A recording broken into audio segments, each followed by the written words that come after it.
The annual Morrison family dinner was in full swing at Aunt Patricia's mansion, where success was measured in corner offices and stock options.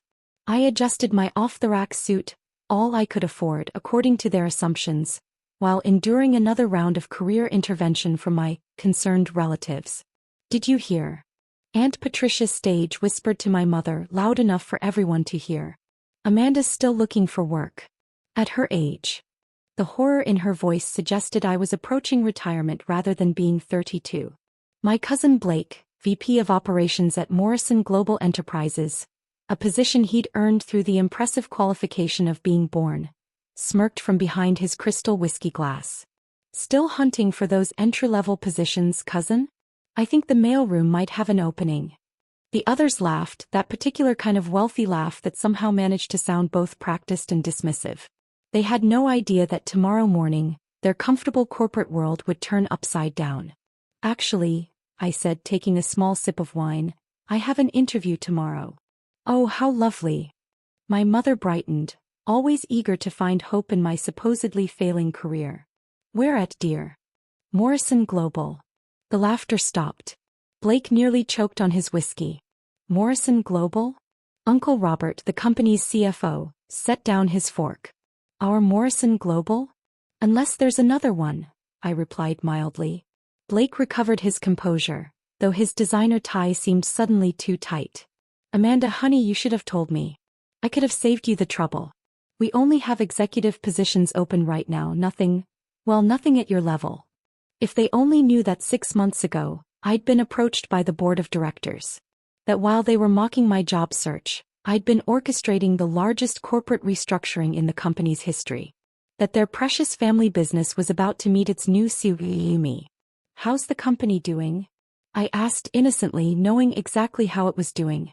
The stock had dropped 40% under the current management's leadership, and the board had finally had enough of the Morrison family's entitled mismanagement. "Brilliantly," Blake lied, straightening his tie again. "We're about to announce record profits." I bit back a smile, thinking about the real numbers I'd seen. The unauthorized expenses, the failed projects, the millions wasted on Blake's pet ventures. Tomorrow those would all be my problem to fix. "That's not what the shareholders are saying," my other cousin Emma piped up. Always the family gossip, she'd heard things but didn't know the whole story. "I heard there are big changes coming." "Nonsense," Uncle Robert snapped, but I caught the worry in his eyes. "The board is fully behind our leadership." "Speaking of leadership," Aunt Patricia interrupted, clearly wanting to change the subject, "Blake just bought a new summer house in the Hamptons. Isn't that wonderful, Amanda? Perhaps he could help you find a nice starter home. When you find a proper job, of course." I thought about the penthouse I'd already purchased, the one with a view of the entire city, including Morrison Global's headquarters. "That's kind of you, Blake. But I think I'll manage." "Of course you will, dear," my mother patted my hand. "There's no shame in starting at the bottom. We all have to pay our dues." If they only knew that while they were planning their summer vacations and mocking my career, I'd spent the last decade building a reputation as a corporate turnaround specialist. That under a different name I'd rescued 3 Fortune 500 companies from the brink of collapse. That tomorrow their comfortable world of nepotism and entitled leadership was about to end. "I heard they're bringing in some hotshot CO," Emma continued, unable to help herself. "Apparently they've been keeping it very hush-hush." Blake laughed, but it sounded hollow. "Don't be ridiculous. The board wouldn't dare replace a Morrison. We founded this company. And nearly destroyed it," I thought, but simply smiled and reached for more wine. "What position are you interviewing for, dear?" Aunt Patricia asked, her voice dripping with fake concern. "Reception? Human resources." My phone buzzed, a message from the board chairman. "Everything's set for tomorrow. The security team has their instructions. Good luck, Ms. Morrison. Make us proud." "Actually," I said, slipping my phone back into my pocket, "it's a leadership position." The table erupted in poorly concealed laughter. Blake actually wiped tears from his eyes. "Oh, that's precious. Amanda, honey, let me save you some time. We don't have any leadership positions that would suit your qualifications." Little did he know that my qualifications included turning around companies twice the size of Morrison Global, that Harvard Business Review had called me the invisible hand of corporate salvation, that tomorrow morning his comfortable corner office would have my name on the door. "We're just worried about you," my mother said, reaching for my hand. "You had such promise in business school, but then you disappeared into those small consulting jobs." Small consulting jobs. That's what they called my work because I'd kept my success quiet, used a different name, stayed out of the spotlight. "He'll know. Maybe I could find you something in marketing," Blake offered generously. "Entry-level, of course. You'd have to work your way up." My phone buzzed again. The board's PR team. Press release ready for 9 a.m. Stock exchange opening bell ceremony confirmed. Car will pick you up at 7. "I should probably head home," I said, standing up from the table. "Big day tomorrow." "Oh yes, the interview," Blake snickered. "Don't worry, I'll put in a good word with HR. Maybe we can find you something in the mailroom after all." As I drove home to my penthouse, the one they thought was a tiny studio apartment, I reflected on the journey that had led to this moment.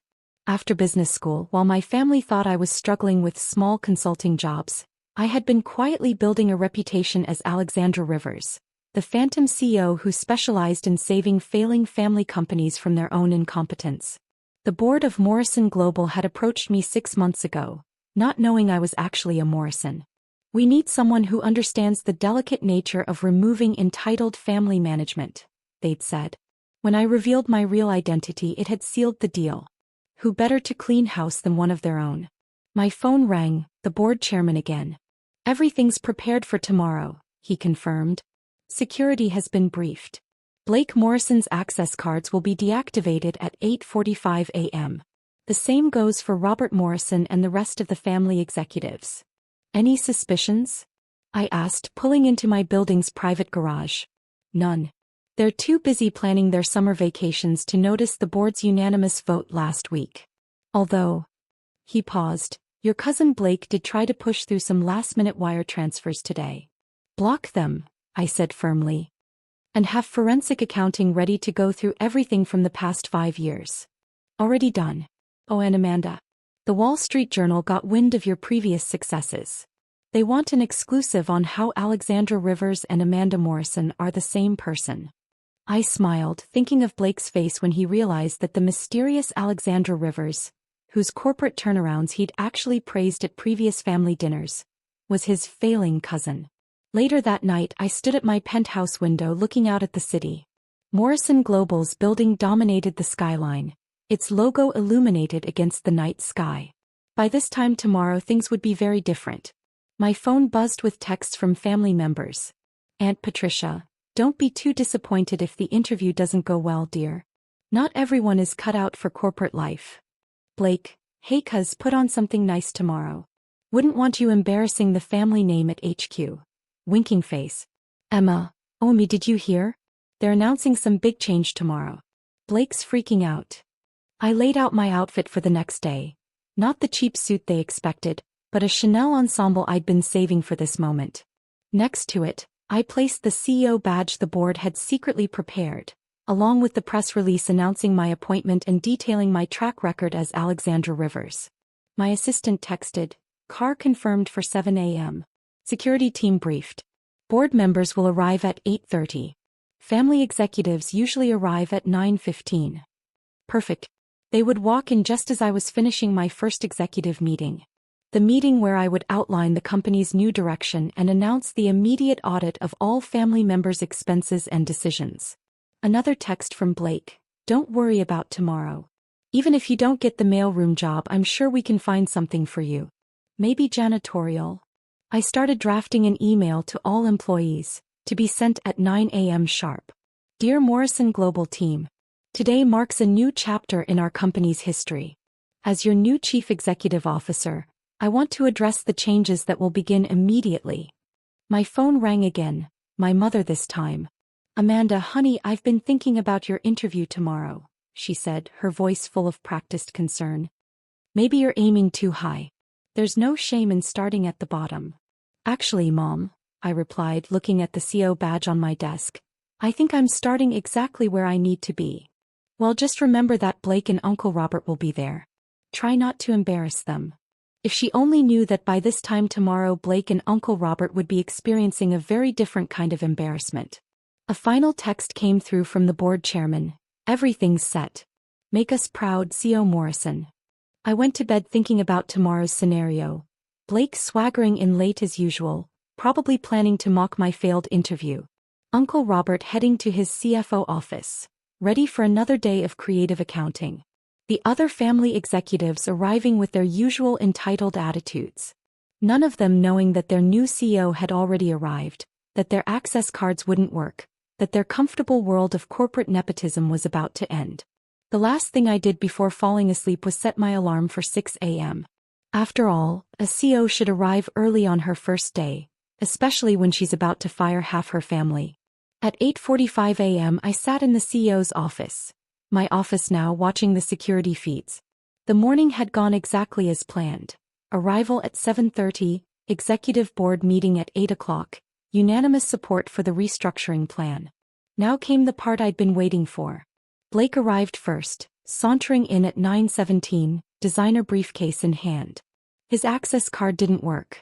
I watched on the monitor as he argued with security, his face reddening when they explained that his clearance had been revoked. "Do you know who I am?" he demanded. "I'm Blake Morrison, VP of Operations." "Former VP," the security guard corrected, following the script perfectly. "Please wait here. Someone will escort you to the executive meeting room." Uncle Robert arrived next, followed by 3 other Morrison cousins who held various executive positions. None of their cards worked. By 9:30 they were all gathered in the meeting room, their confusion turning to anger. "This is ridiculous," Blake was saying as I watched through the security feed. "Where's that new CEO everyone's talking about? Probably another stuffed shirt who doesn't understand this is a family company." My phone buzzed, a text from Emma. "OMG. Blake just called. His access card isn't working. What's happening at your interview?" I smiled, straightening my Chanel jacket as I stood. "Showtime." The click of my heels echoed down the corridor as I approached the meeting room. Through the glass walls I could see them all.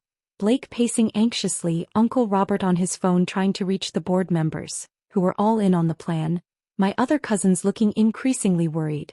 I pushed open the door. "Amanda." Blake laughed. "What are you doing here? Get lost on your way to the mailroom interview." "Actually," I said, walking to the head of the table, "I'm right where I need to be.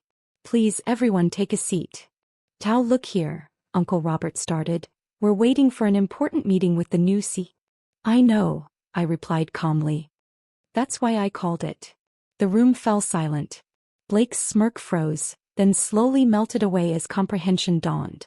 "No," he whispered. "That's impossible." I picked up the remote and turned on the wall screen. CNN was running the headline. "Alexandra Rivers revealed as Amanda Morrison, corporate turnaround specialist takes helm at family company." As of 8 a.m. this morning, I announced, "I am the new Chief Executive Officer of Morrison Global Enterprises." My first act was to suspend all family executive access pending a complete audit of company finances and operations. Uncle Robert's face went pale. You're Alexandra Rivers? The same Alexandra Rivers you praised at Christmas dinner last year?" I smiled. "The one who saved Preston Industries and turned around global tech? Yes, that's me. But you've been failing at small consulting jobs," Blake stammered.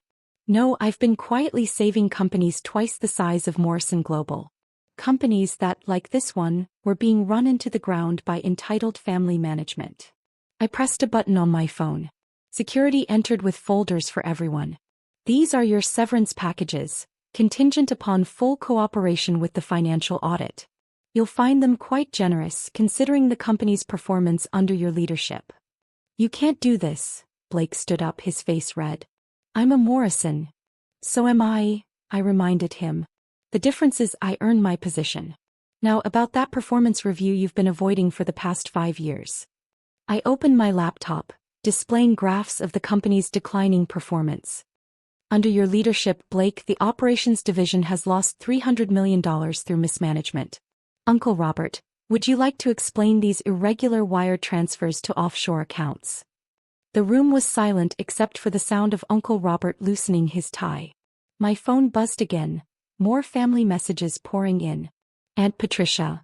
Amanda dear, is it true? Sin must be mistaken. Mom, honey, please tell me you didn't just fire your cousin. Emma, what the actual hell? You're Alexandra Rivers? Security will escort you to clear out your offices, I continued. Your company cars and credit cards have been deactivated.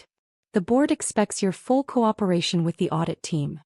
Mom and Dad's Christmas dinner is going to be interesting this year, Blake said bitterly.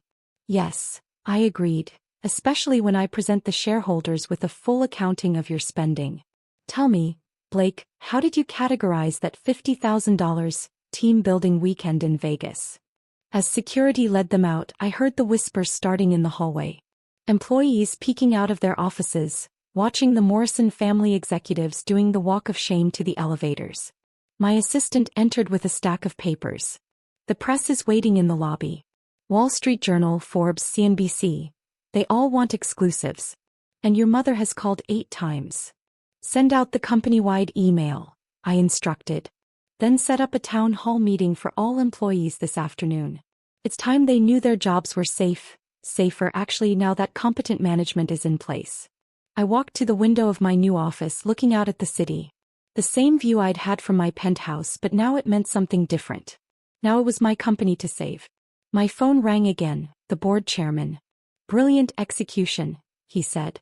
Stocks already up 10% just on the announcement. The shareholders are thrilled. Tell them to wait for the audit results, I replied. They haven't seen anything yet.